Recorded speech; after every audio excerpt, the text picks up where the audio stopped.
మన ప్రభువును రక్షకుడిని యేసుక్రీస్తు ప్రశస్త నామంలో ఈ కార్యక్రమాలు వీక్షిస్తూ ఆధ్యాత్మ బలపడుతూ ఆత్మలో ఎదిగి వర్ధిల్లుతున్నటువంటి మీ అందరికీ ప్రభు పేరున హృదయపూర్వకమైన వందనాలండి. దేవుని స్తోత్రాలు. మీరందరూ బాగున్నారు. మీరు చేస్తున్నటువంటి ఫోన్ కాల్స్ ద్వారా మీరందరూ బాగున్నారని మీకోసం మేము ప్రార్థన చేస్తూ ఉన్నాం. చాలామంది ఫోన్లు చేసి వారి యొక్క కుటుంబ వ్యక్తిగత విషయాలు తెలియజేసి ప్రార్థన చేయించుకుంటున్నారు. చాలా సంతోషం. ప్రభు మీ జీవితంలో మీరు ఊహించినట్లుగా, మీరు విశ్వసించినట్లుగా మీ జీవితంలో ప్రభు మేళ్లు చేయనే ఉన్నారు. పరిశుద్ధ గ్రంథం మన బైబిల్లో వ్రాయబడినటువంటి అద్భుతమైన శ్రేష్టమైన మాట, యేసు ప్రభుల వారు ఈ భూమి మీద సశరీరుడుగా సంచరిస్తున్న దినాలలో విశ్రాంతి దినమున సమాజ మందిరంలోనికి వెళ్ళినప్పుడు ఆయన ఒక ఊచ తీయగలిగినటువంటి ఒక వ్యక్తిని ఆయన బాగు చేయబోతుండగా అక్కడ ఉన్నటువంటి పరిసయ్యులు, సద్దుకయ్యులు, మతాధికారులు విశ్రాంతి దినమున వీడిని స్వస్థపరచడం న్యాయమేనా, బాగు చేయడం న్యాయమేనా అని అడిగి చూస్తున్నటువంటి సమయంలో ప్రభు అన్నారు, మీలో ఎవరికైనా ఒక గొర్రె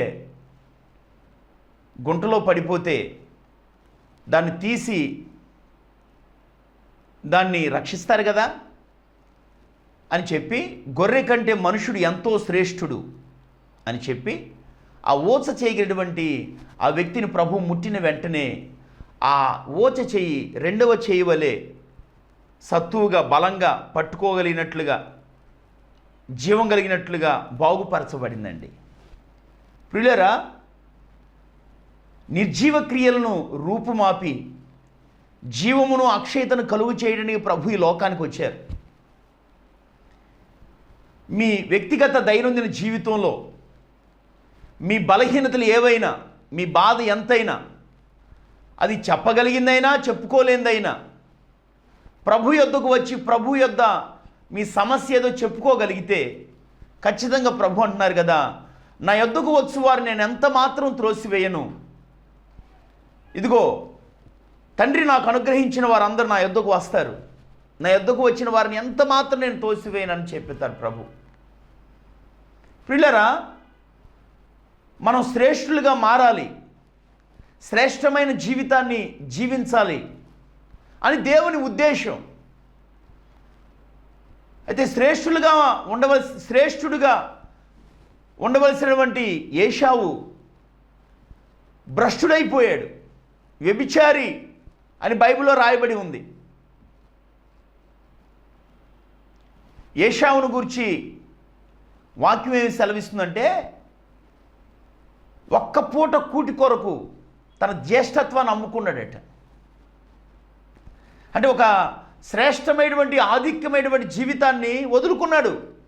కొంతమంది తిండి కొరకు, నిద్ర కొరకు, ఇహ సంబంధమైన భూ సంబంధమైనటువంటి అల్పకాల పాప భోగం కోసం శ్రేష్టమైనటువంటి జీవితాన్ని, బంగారు లాంటి భవిష్యత్తుని, నిండు నూరేళ్ల జీవితాన్ని అల్పకాల పాపభోగం కోసం, క్షణికమైనటువంటి తుచ్చమైన వాటి కోసం జీవితాన్ని పాడు చేసుకునేవాళ్ళు లేకపోలేదండి.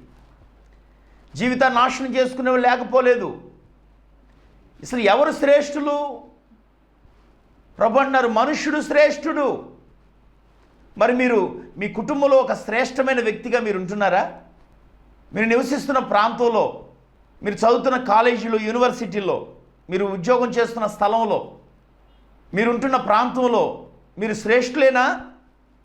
అంటే విలువైనటువంటి వ్యక్తులేనా? అసలు ఎవరు శ్రేష్ఠులు అని బైబిల్ సెలవిస్తుందంటే, పేదవాడిటువంటి జ్ఞానవంతుడే శ్రేష్ఠుడట.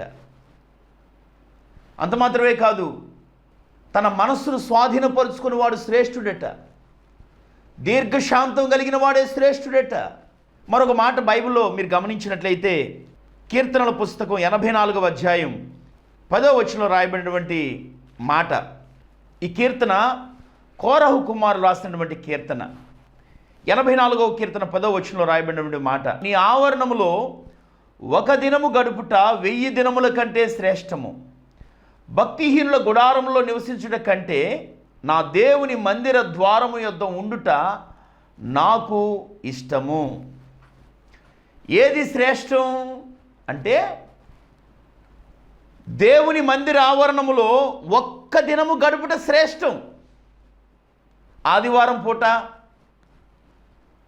లేదంటే వారానికి 1 రోజు 2 రోజులో 3 రోజులో దేవుని మందిరానికి వెళ్ళాలి, దేవుని మందిరంలో గడపాలి, దేవునితో దేవుని సన్నిధిలో ఉన్నటువంటి ఆశీర్వాదాలు అనుభవించుకొని మనం తిరిగి మన గృహాలకు వెళ్ళాలి.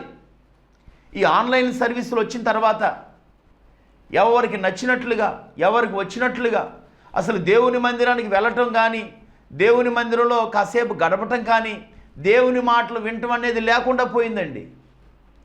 యూట్యూబ్లో ప్రతి ఒక్కళ్ళు ఇంచుమించుగా అందరూ రకరకాల ఛానల్లో యూట్యూబ్ ఛానల్లో ఉన్నాయి కదండి, వాళ్ళకి నచ్చిన ప్రసంగికులు ప్రసంగాలు పెట్టుకొని ఇది వాళ్ళు ఉద్యోగం చేస్తానో వ్యాపారాలు చేస్తానో లేకుంటే సోఫాలో ఇంట్లో పనుకోనో కూర్చోనో వాళ్ళ కార్యక్రమాలలో కొనసాగుతూ ఇయర్బడ్స్ పెట్టుకొని, ఇయర్బడ్స్ పేలిపోతున్నాయంట, మరి శాంసంగ్ ఇయర్బడ్స్ కూడా పేలిపోతున్నాయట.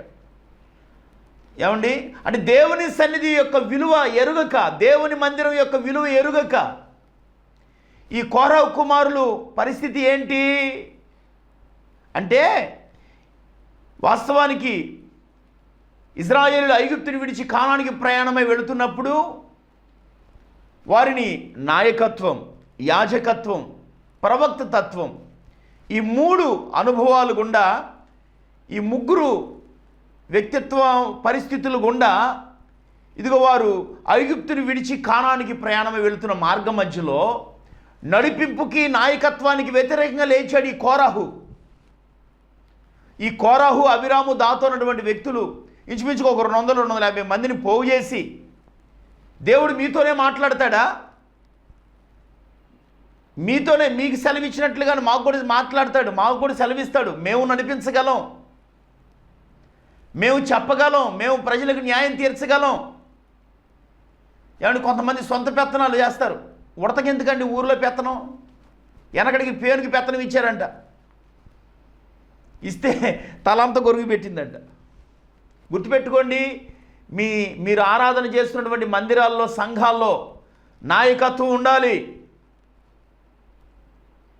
బైబిల్ సెలవిస్తుంది, మీ పైనటువంటి నాయకులు మీ ఆత్మలను కాయుచున్నారు, వారు లెక్క అప్పచెప్పవలసిన వారై ఉన్నారు, వారి మాట విని వారికి లోబడమని బైబిల్ సెలవిస్తుంది.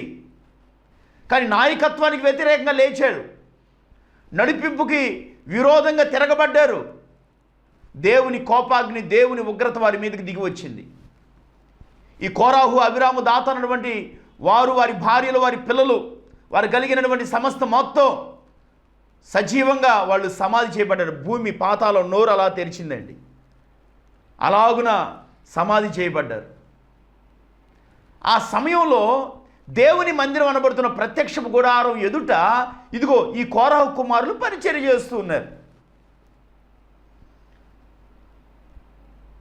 వాళ్ళకి సమాచారం అందింది, మీ నాన్న, మీ తల్లిదండ్రులు, మీ వాళ్ళు, మీ చిన్నాయన పెదనాయన వాళ్ళు, మీ ఇంటి పేరటోళ్ళు, మీ గోత్రికులు అందరూ చచ్చిపోయారు, దేవుడు చంపేశాడు, దేవుని ఉగ్రత వారి మీదకి దిగొచ్చేసింది అని వారికి ఆ సమాచారం తెలిసిన వెంటనే 45వ కీర్తనలో వీడు అంటారు, మా దేవుడు మాకు ఆశ్రయము,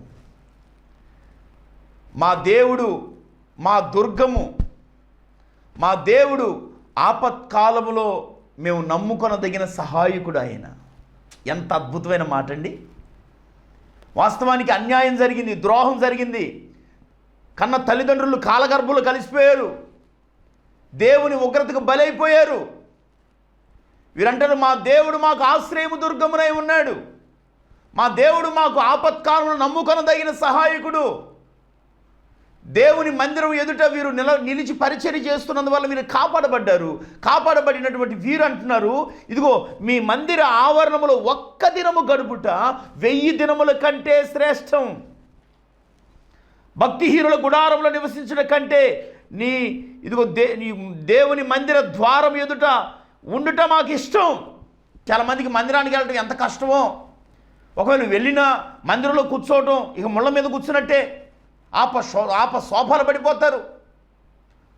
గంట సేపు పట్టుమని దైవ సేవకులు వాక్యం చెబుతుంటే ఈ రోజుల్లో ఎలా తయారైపోయారంటే చర్చిల్లో ఏమండి ఫోన్లో చాటింగ్లు చేసుకోవటం, వాట్సాప్ల్లో ఏమండి, ఇన్స్టాగ్రాముల్లో, ఫేస్బుక్ల్లో ఏమండి అరచేతిలో వైకుంఠం ఉంది కదండి, దరిద్రానికి నిలువెత్తు నిదర్శనం. ఇక ఆడితో ఆడుకోవటం, ఏమండి చాటింగ్లు చేసుకోవటం, నవ్వుకోవటం. ఏమండి గుర్తుపెట్టుకోండి, యెహోవా పని అశ్రద్ధగా చేయువాడు శాపగ్రస్తుడవుతాడట. దేవుని మందిరంలో చెప్పేవాళ్ళు లేక చనిపోయాడంటే వెనకడికి ఎవరో, అలాగా దేవుని మందిరంలో విచ్చలవిడిగా జీవిస్తున్నారండి. దైవ భయం ఏమాత్రం ఉండట్లేదు. దేవుని సన్నిధిలో దేవుని ఎదుటి ఎలా ఉండాలి? భయముతో, వణుకుతో, అణుకుతో ఉండాలి కదా. నేను ఆ మధ్య అమలాపురంలో వర్తమానం చెప్పడానికి వెళ్ళాను ఒక సంఘంలో. నా వెనక ఒక 5-6 పాస్టర్లు కూర్చున్నారు. నేను వర్తమానం చెప్తున్నాను. అయిపోయిన తర్వాత లీడింగ్ చేసి ఇక మెసేజ్ చెప్పి ఇక ప్రార్థన చేయడానికి కళ్ళు మూసుకొని ప్రార్థన చేద్దామని ప్రార్థన చేస్తున్న సమయంలో ఒక పాస్టర్ గారు ఆ కుర్చీలో ఉన్న 3 కాళ్ళు ఇరిగి అలాగను కూలబడిపోయాడండి. ఎందుకంటే ఇక నేను ప్రసంగం ప్రారంభించినప్పటి నుంచి కాళ్ళు అట్టసాపుతాడు, కాళ్ళ మీద కాలేస్తాడు. ఏమండి సరిగా కూర్చొని దేవుని సన్నిధిలో దేవుని దగ్గర ఎలా ఉండాలండి? కుర్చీలో కూర్చోవడం తప్పేం కాదు, కానీ ఎలా కూర్చోవాలి? కొంతమంది ఆపసోపాలు పడిపోతూ ఉంటారు. పేతురు భక్తుడు అంటాడు కదా, దేవుని దినముల గురించి మాట్లాడుతూ పేతురు రాసిన 2వ పుస్తకం 3వ అధ్యాయం 8వ వచనం రాయబడిన మాట, ప్రియులారా ఒక సంగతి మరిచిపోకుడి, ఏమనగా ప్రభు దృష్టికి ఒక దినము 1000 సంవత్సరముల వలెను, 1000 సంవత్సరములు ఒక దినము వలె ఉన్నాయట. అంటే ఒక్క దినము 1000 సంవత్సరాల వలె ఉన్నాయట ప్రభు దృష్టిలో. 1000 సంవత్సరాలు ఒక్క దినం వలె ఉన్నాయట. అంటే ఒక్క దినము గడిపితే 1000 సంవత్సరముల దీవెన నువ్వు పొందుకుంటావు. అది శ్రేష్టం. దేవుని మందిర ద్వారం ఎదుట దేవుని మందిరములో ఏమండి ఎన్నో మేలులు దాచబడి ఉన్నాయండి. పరిశుద్ధ గ్రంథం మన బైబిల్ సెలవిస్తుంది, యెహోవా తన పరిశుద్ధ ఆలయములో ఉన్నాడు. ఉన్న దేవుడు ఎలా ఉన్నాడు? తండ్రి లేని వారికి తండ్రిగా ఉన్నాడు, విధవరాలకు న్యాయకర్తే ఉన్నాడు. ఆయన తన పరిశుద్ధాలయంలో ఉన్న మేలులతో మనం తృప్తిపరుస్తాడు. అందుకే యెహోవా మందిరమునకు వెలుదము రండి అని జనులు నాతో చెప్పినప్పుడు నేను సంతోషించానంటాడు దావీదు. ప్రియులారా, ఏది శ్రేష్టం? ప్రతి ఆదివారం, ప్రతి శనివారం, ప్రతి బుధవారం సహవాస కుడికిలు కానీ, ప్రత్యేక కుడికిలు కానీ, సంఘ ఆరాధన క్రమాల్లో చాలామంది దేవుని సన్నిధికి వెళ్ళటానికి వంకలేనమ్మ డొంక పట్టుకుని ఏడిచిందంటే వెనకడికి.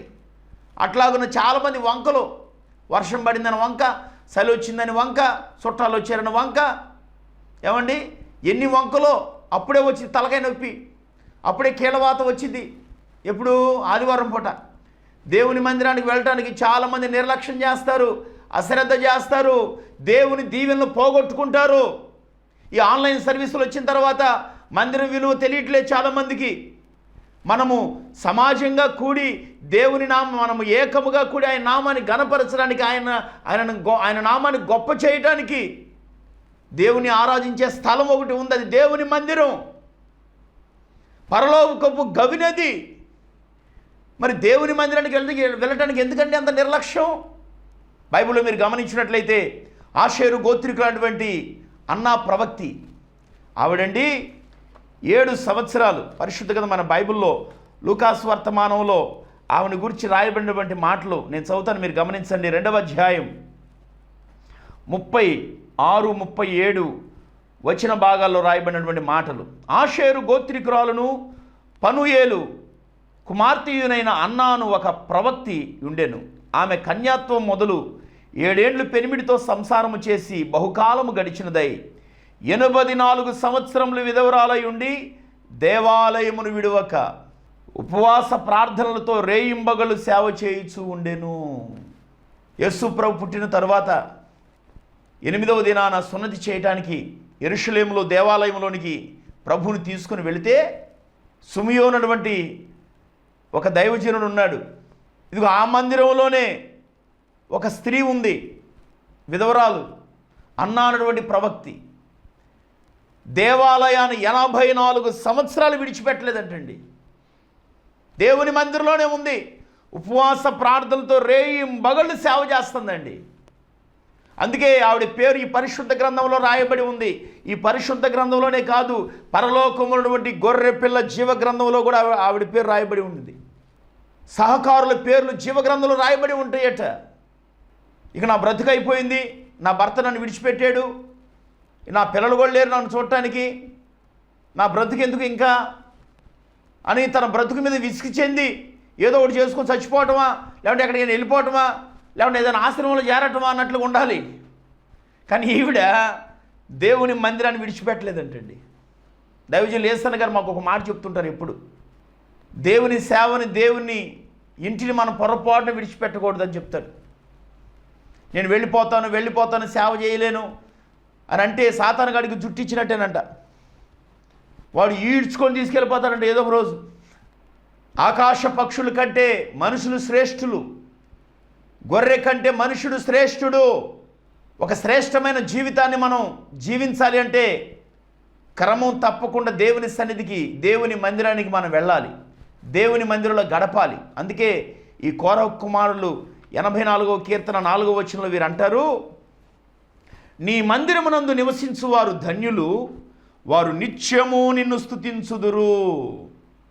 బలిపీఠము యొద్ద పిచ్చుకలకు నివాసం దొరికింది, పిల్లలు పెట్టుటకు వానకోకిలకు గూటి స్థలం దొరికింది. కానీ వీరికి దేవుని మందిరంలో నివసించే ధన్యత లేకుండా పోయింది. పరిచర్య చేసే ధన్యత ఉంది, కానీ యాజకులు, లేవీలు వారికే ఆ ధన్యత ఉంది. వీళ్ళంటారు, వానకోకిలకు, పిచ్చుకలకు బలిపీఠం యొద్ద దేవుని మందిరంలో, దేవుని సన్నిధిలో ఏదైనా గూడు స్థలం ఏర్పడింది, నివాసం దొరికింది.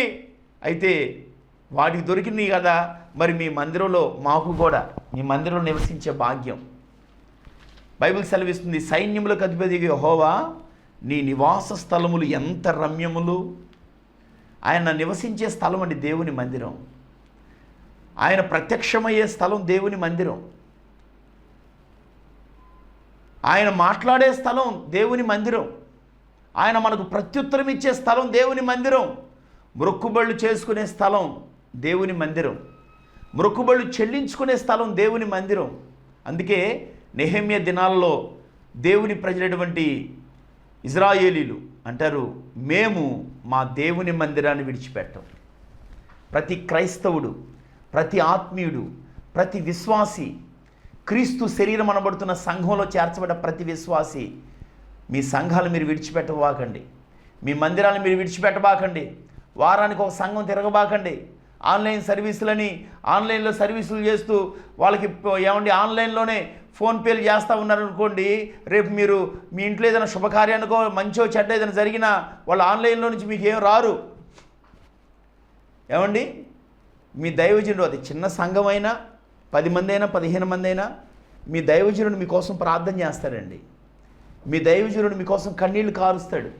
మీ దైవజనుడు మీరు విడిచిపెట్టకూడదు. అందుకే బైబిల్లో రాయబడింది, మీ బ్రతుకు దినములన్నిట లేవీయులను మీరు విడవద్దు. లేవీయుడైనటువంటి యాజకుడైనటువంటి సేవకుని విడిచిపెట్టకూడదు. దేవుని మందిరాన్ని విడిచిపెట్టకూడదు. ఏది శ్రేష్టం అంటే దేవుని మందిరంలో గడపడం శ్రేష్టం. చివరిగా మరొక మాట చెప్తాను. పరిశుద్ధ గ్రంథం మన బైబిల్లో కీర్తనల పుస్తకం 16వ అధ్యాయం 3వ వచనంలో రాయబడినటువంటి మాట. కీర్తనల పుస్తకం 16వ అధ్యాయం 3వ వచనంలో రాయబడినటువంటి మాట, నేను ఇలాగందును, భూమి మీద ఉన్న భక్తులే శ్రేష్ఠులు, వారు నాకు కేవలము ఇష్టులు. యెహోవాను విడిచి వేరొకను అనుసరించు వానికి శ్రమలు విస్తరించును.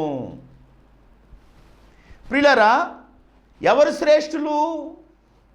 భూమి మీద ఉన్నటువంటి భక్తులే శ్రేష్ఠులట. దేవుడు అంటున్నాడు కదా, వారు కేవలం నాకు ఇష్టులు. యెహోవాను విడిచి వేరొకరిని అనుసరించి వారికి శ్రమలు విస్తరిస్తాయట. ప్రియులారా, ఈ వర్తమానం విన్నటువంటి మన జీవితంలో భక్తి సంబంధమైనటువంటి మార్గాల్లో నడిపించబడుతున్నటువంటి మనం ఏదో ఆచార సంప్రదాయంగా, అలవాటు ప్రకారంగా, ఇక పుట్టుకతో క్రైస్తవులుగా పుట్టాం కదా, క్రైస్తవులలో పెరిగాం కదా, ఆదివారం పూట చర్చికి వెళ్ళిపోతే ఎట్లా అన్నట్టుగా కాదు. భక్తి అంటే బైబిల్ ఏం సెలవిస్తుంది? యాకోబు పత్రికలో ఉంటుంది, నోటికి కళ్ళెం పెట్టుకోవడం భక్తి. దిక్కులేని వారిని, విధవరాండ్రను, వారి ఇబ్బందులు వారిని పరామర్శించడం భక్తి. ఇహలోక మాలిన్యం అంటకుండా కాపాడుకోవటం భక్తి. అంత మాత్రమే కాదు, మనము సంపూర్ణ భక్తియు మాన్యత కలిగి నెమ్మదిగాను సుఖముగా బ్రతుకు నిమిత్తం మనుషులందరికంటే, అన్నిటికంటే ముఖ్యముగా మనుషులందరి కొరకు, రాజుల కొరకు, అధికారుల కొరకు, ప్రధానుల కొరకు ప్రార్థన, విజ్ఞాపన, యాచన, కృతజ్ఞతాస్తులు చెల్లించాలి. ఇది మంచిది, మన రక్షకుడైన దేవుని దృష్టికి అనుకూలమైంది. ఇది సంపూర్ణ భక్తి. దేశంలో మహారక్షణ కలుగు చేయడం కొరకు మనం అంగలార్చాలి, ప్రార్థన చేయాలి. రోధించే స్త్రీలుగా ఇదిగో మన సంఘంలో ఉన్నటువంటి విశ్వాసులు ఉండాలి. కన్నీరు కార్చి ప్రార్థించి అంగలార్పు విద్యను నేర్పించే వారిగా ఉండాలి, నేర్చుకున్న వ్యక్తులుగా ఉండాలి. మన సండే స్కూల్లో పిల్లలు, ఈ మధ్య ఒక దైవజనుడు చెప్పగా విన్నాను, మన సండే స్కూళ్ళు, మన సంఘాల్లో ఉన్నటువంటి సండే స్కూల్ పిల్లలు ఎలా ఉండాలంటే, ఇజ్రాయెల్ దేశంలో నయమాను కుష్ఠరోగును రోగాన్ని బాగు చేయగలిగిన చిన్నది అలాంటి బిడ్డగా ఉండాలి. దైవజనుడు చెరసాలలో ఉండి పేతురు విడిపించబడినప్పుడు ఆ మారుపేరుగటువంటి ఆ ఇంటికి వచ్చినప్పుడు దైవజనుడి యొక్క స్వర విందే రోది అన్నటువంటి చిన్నది. అలాంటి పిల్లలుగా ఉండాలి మన పిల్లలు, సండే స్కూల్ పిల్లలు. ఇర్మియా దినాలలో రోధించే స్త్రీలు ఉన్నారండి. మరి మన దినాలలో, మన ప్రాంతాల్లో, మన సంఘాల్లో అలాంటి పిల్లలుగా మన పిల్లలు ఎదగాలి. భక్తులే శ్రేష్ఠులట, వారు కేవలం దేవునికి ఇష్టలట. క్రీస్తునందు ప్రియమైన దేవుని బిడ్డలారా, మరి భక్తి సంబంధమైనటువంటి మార్గాల్లో మనం కొనసాగాలి. ఆ మధ్య దైవజనుల దగ్గరికి ఓ తల్లి సంతోషంగా పరిగెత్తుకుంటా ఆనందంగా వచ్చిందట. వచ్చి, ఏమండి అయ్యగారు మా ఆయన మారిపోయాడండి, కొట్టడం మానేడు, తిట్టడం మానేడు, ఏమండి తాగటం మానేసాడు, బూతులు మాట్లాడటం మానేసాడు, సిగరెట్లు బీడీలు సుట్టలు తాగటం మానేసాడు, మా ఆయన మారిపోయాడండి అని డజన్ అట్టుపళ్ళు, యాపిల్స్లు, ఏమండి అయ్యి పళ్ళు పలహారాలు తీసుకొచ్చి పాస్టర్ గారికి ఇచ్చి ప్రార్థన చేయించుకుందంట. పాస్టర్ గారు ప్రార్థన చేసి సంతోషంగా, పోనీలమ్మా మీ ఆయన మారాడు, ఇంతే కావాలి, ఇంతకు మించి ఏం కావాలమ్మా, మీ ఆయన మారాలని ఎన్నో దినాలుగా చెప్తున్నారు, ప్రార్థన చేస్తూ ఉన్నాం, దేవుడు ప్రార్థన ఆలకించేళ్ళమ్మా అని సంతోషపడ్డారట. ఒక నెల 15 రోజులు గడిచిన తర్వాత ఒకప్పుడు ఎంత సంతోషంగా వచ్చిందో ఇప్పుడు అంత బాధతో, దుఃఖంతో, ఏడుస్తూ, ఎందుకు నాకు ఈ బతుకడం కానీ సావడం అది ఏడుచుకుంటూ వచ్చిందట. ఏమైంది తల్లి అని పాస్టర్ గారు అడిగాడట. మా ఆయన మారిపోయాడని చెప్పాను కదన్నయ్యా, మీ ఆయన మారిపోయాడని చెప్పావు కదమ్మా, చక్కగా కృతజ్ఞత కలిగి పళ్ళు పలహారాలు కూడా తీసుకొచ్చావు కదమ్మా, ఏమైందమ్మా ఏంటని అడిగితే ఆవిడ చెప్పిందంట, మా ఆయన మారలేదన్నా, అదేదో 40 రోజులు 40 రోజులు మాలంట. ఈ మధ్య మనవాళ్ళు కూడా క్రిస్టియన్స్ కూడా తయారయ్యారు, యేసు మాలంట. కాళ్ళకు చెప్పులు వేసుకోకుండా తెల్ల బట్టలు వేసుకొని, ఏమండి తెల్ల పై పంచం ఒకటి వేసుకొని యేసుమాల, అన్ని మాలలు అయిపోయినాయి, ఇప్పుడు యేసుమాల దగ్గరికి వచ్చారనమాట. వేషం వేసుకునేది కాదు భక్తి. మరి ఏమైందమ్మా, అదేదో నాన్న మాల వేసుకున్న రోజులు అన్నయ్యా నన్ను తిట్టలేదు, కొట్టలేదు, ప్రతిరోజు ఏదో ఒక వంక పెట్టి కొట్టేవాడు, తిట్టేవాడు, కూరలో కారం ఎక్కువైందనో ఉప్పు తక్కువైందనో ఏదో ఒక వంక పెట్టి తిట్టేవాడు, కొట్టేవాడు. కానీ ఆ 4 రోజులు స్వామి నన్ను చూసిన స్వామి అనేవాడు, మా పిల్లలను చూసిన స్వామి అనేవాడు, ఎవరిని చూసినా, ఎందుకంటే స్వామి ఏ రూపంలో ప్రత్యక్షం అవుతాడో తెలియదు అని. ఆడికి పోయాడు దర్శనానికి, దర్శనం చేసుకొని రావటం అక్కడి నుంచి ఫుల్ ట్యాంక్ అయ్యాడు, అక్కడే తాగాడంట. ఆ 4 రోజులు తాగలా, ఆ 4 రోజులు ఉప్పు కారం చప్పిడి కూరలే. ఆ 4 రోజులు 4 గంటలకే లేచి సన్నీళ్ళతో స్నానం చేసేవాడంట. కుదిరితే పోయి ఆ చెరువులో మునిగేసి వచ్చేవాడంట, ఆ గోదావరి ఏట్లో మునిగేసి వచ్చేవాడంట, గోదావరి కాలంలో. అమ్మో ఎంత నిష్టో! ఎన్ని రోజులు? 40 రోజులా? సీజన్ ప్రకారం చేసేదా భక్తి? ఇంకా సీజన్ అయిపోయిన తర్వాత భక్తి అయిపోయినట్టేనా?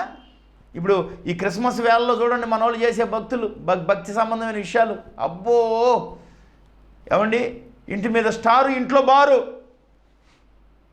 ఇంటి మీద స్టారు, ఏమండి ఇక వాళ్ళకి నచ్చినట్లుగా పైకి మాత్రం అలంకరణగా మేము కూడా క్రిస్టియన్స్ అండి, మేము కూడా క్రైస్తవులం అండి. బైబిల్ సెలవిస్తుంది, ఏబు అంటాడు కదా, ఏబు స్నేహితుడు అంటారు కదా, ఏబు నీ భక్తి నీకు ధైర్యం పుట్టించదా, నీ యథార్థ ప్రవర్తన నీ నిరీక్షణకు ఆధారం కాదా?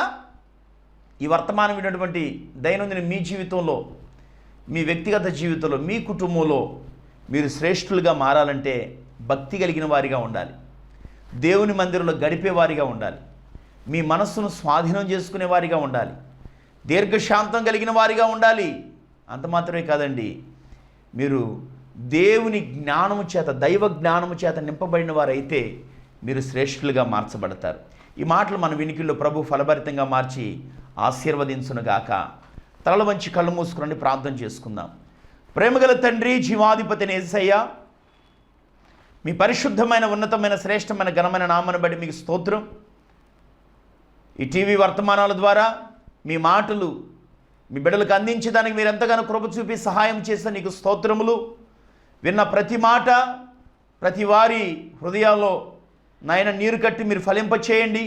గ్రహించి, అంగీకరించి, అవలంబించి నడిచేవారిగా, ఆచరణలో పెట్టి నడిపించబడ్డ మీ కృప దయచేయండి నాయన. అపవాదైన సాతాను ఏ ఒక్క మాట వ్యర్థంగా ఎత్తుకొని పోకూడదు నాయన. ప్రతి వారి వ్యక్తిగత ఆత్మీయ జీవితాలకు ఆశీర్వాదకరంగా మీరు మార్చండి. ప్రతి ఒక్కొక్కరిని శ్రేష్ఠులుగా మీరు మార్చి మీ ఘనమైన, ఉన్నతమైన నామాన్ని మహిమ తెచ్చుకున్నామని యేసు పరిశుద్ధ నామములో ప్రార్థించి అడిగి మనవులు పొంది ఉన్నాము తండ్రి. Amen, amen. ఈ కార్యక్రమాన్ని మీకు అందించడానికి సహకరించినటువంటి కుటుంబస్తులకు ప్రత్యేకమైనటువంటి వందనాలు, దేవునికి స్తోత్రాలు. యేసుక్రీస్తు అందరి కృప మనందరి ఆత్మలకు తోడే ఉండి కాపాడి నడిపించునుగాక. ఆమెన్.